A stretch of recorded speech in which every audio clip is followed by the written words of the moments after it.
So one recipe. Hold on. Nope. You're not recording? I'm recording. I'm not ready. Oh, well. I can't work like this. Tough shit. This is Hollywood, baby. This is how it works.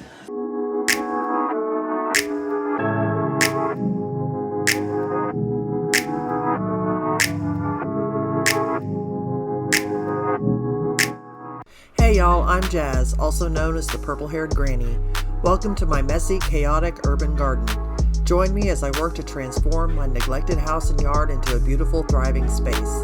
Together, we'll tackle garden projects, DIY fixes, and share tips for bringing life back to an urban oasis. Subscribe and follow along on this wild and wonderful journey. In today's video, I'm packing up a few things to send to my good friend Tippy. Editing Eli here. Just want to mention that my mom is making a spice mix at the beginning of this video, and she did not mention that in her intro. For this segment of sending things to my friend in Colorado, I am making a spice mix I call Basic Bitch. I came up with this spice mix because I had to stop eating pre-prepared sausage because of all the sodium that was in it, and I wanted my food to still taste like sausage, so I looked up a basic sausage mix, you know, the spice mix for sausages. And after adding quite a few extras to it, I came up with this spice mix, and now I pretty much put it in everything. Anyway, I took it to my friend's house when I visited her last, and she loved it and begged me to send her some. So since I'm going to be sending her plants and whatnot anyway, I figured, you know, I'll add this to the video and we'll send it along with the plants. Alright, so let's get started. So one recipe will fill one of these jars, and I'm going to double it today to fill two. One for my friend and one for her parents. Alright, first ingredient, parsley, and I'm going to need basically 8 tablespoons. One recipe will be for 4, we're doing 8. Alright, next is Italian seasoning, and that's 4 tablespoons, so I'll be using 8 again. And I buy all of my herbs, if I can, bulk at Winco. If you have a Winco, definitely buy their bulk items. It's so much cheaper. And then the recipe calls for 1 tablespoon, so I'm going to use 2 tablespoons of black pepper, and then 2 tablespoons of fennel. And if you want, you can grind it up so that it's finer. Then 4 tablespoons of paprika. You can use smoked paprika if you'd like. Here, I'll just use the rest of that. Close enough. It doesn't have to be exact. If you want to take out something or add something that you really enjoy in your food, feel free. Alright, 4 tablespoons of onion powder. That's all I did, is I just took a recipe and then made it my own. 2 tablespoons of garlic powder.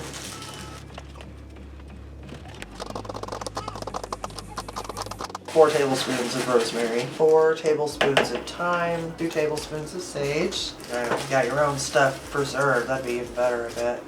I don't have these things preserved yet. Alright, 4 tablespoons of basil, 2 tablespoons of cardamom. This one I can never find in the bulk section at Winco though. I always have to buy it. It's actually not that easy to find cardamom. I think I usually have to go to Target to get it.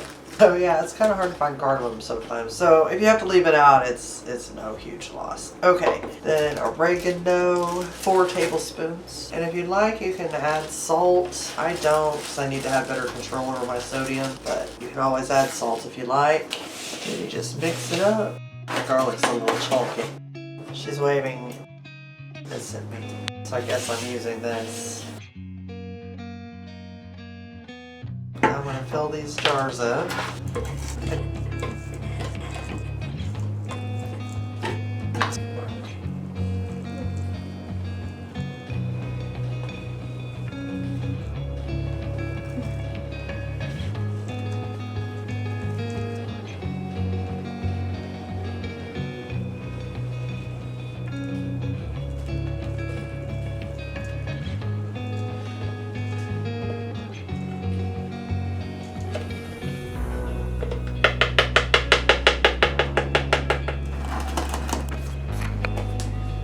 So as you can see, that filled both of these jars. I definitely recommend shaking them before using them because the finer powders tend to settle to the bottom. Pretty good spice mix. I really enjoy it. I put it in pretty much everything, and I don't have to think about, okay, I need to grab this off the shelf because this is pretty much everything I ever use. If you try it, like it, hate it, change it yourself a little bit, add something to it, take something away, and you really enjoy it that way, let me know. Tell me down in the comments, and then we'll see you in the next segment.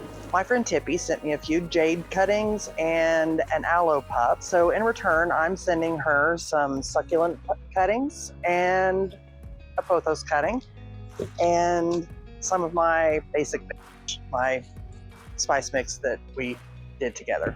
All right, so this is what we're gonna do. The first thing is I'm gonna take out my cotton balls and I will unwind a few. Just like that. And what I'll be doing here is just wrapping the cotton ball around the plants to kind of secure the dirt. And this will help secure the dirt, keep the plants in the pot, and be careful because I already broke a little bit. I think I'll probably just go ahead and pile up another cotton ball just to make sure that I'm securing them well. The dragon's blood won't move around as easily as the other one, which I don't know the name of, but either way, I want to make sure it's nice and secure and won't move around in shipping. I think that's probably good enough because I'm also going to be wrapping it up in the cardstock.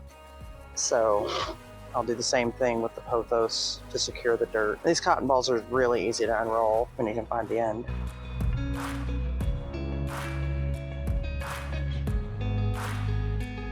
I don't remember where I saw this trick, but it was on one of the many rabbit holes I went down. I had brief aspirations of, you know, selling cuttings or whatever, very brief. That should be good enough to hold the dirt in. Pothos isn't quite as fragile as the succulents. And I think for this, to secure it, I'm just gonna use a little bit of tape to hold down the lid so that it doesn't go anywhere. That should be sufficient. All right, so the next thing I'm gonna do is I'm gonna take this cardstock. It's kind of stiff, but still flexible enough that I'll be able to wrap it around here. So my plan is to wrap it around and then fold it over the top. So I'll probably need to cut this down a little bit. Just make it a little bit shorter. There, I think that's good enough. So I'm just gonna wrap it around the pot and secure it with my tape. That's the plan, at least.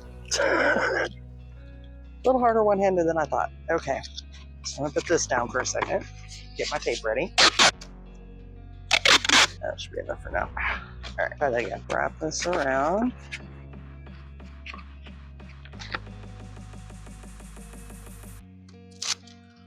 Secure it with the tape that I had ready. That I totally had ready.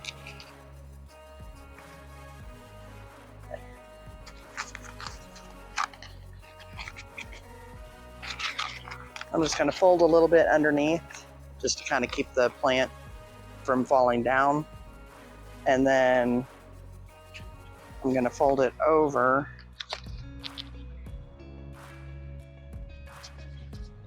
to make sure that the plant doesn't move around during shipping.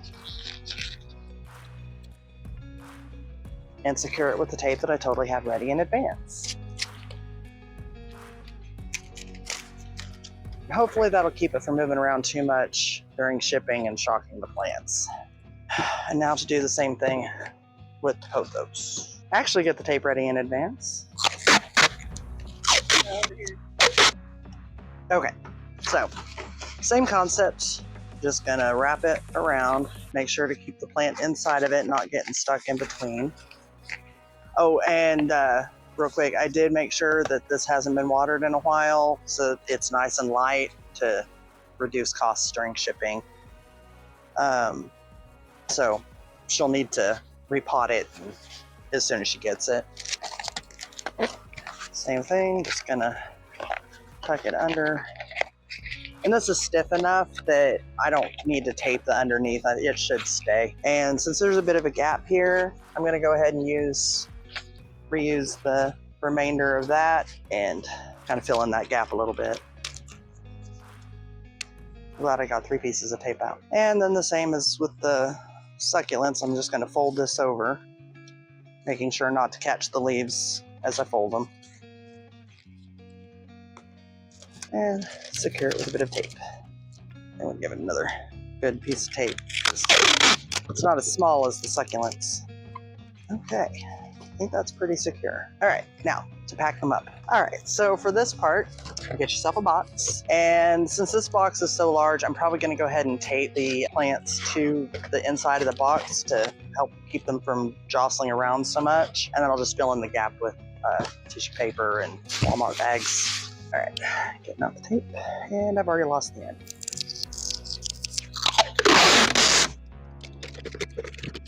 Yeah, preferably use a box that isn't quite so large, but this is what I had, and I'm not gonna go running out and buying new boxes or whatever just for this. Use what you got. So this hopefully will keep them from bouncing around in the box too much. Now, this right here, you know, it's not going anywhere, so I'll just throw it there in the bottom of the box, and then we can use tissue paper. I also have some bubble wrap that I can throw in there. Pretty lightweight. I mean, obviously I did buy some of these supplies, but reuse as much as you can, you know? Throw in tissue paper. Honestly, just whatever lightweight stuff you have on hand, you can use. This is probably birthday tissue paper I had some ages ago. Who knows? And I mean, if you even just have a bunch of Walmart bags, they're lightweight enough you could do the same thing. And so yeah, you just basically fill this up to the top to make sure everything doesn't rattle around. And then you'll close up the box, tape it up, all that good stuff. And then I will mail this off to my friend. All right, so sharing is caring. Make sure to send your friends lots of cuttings.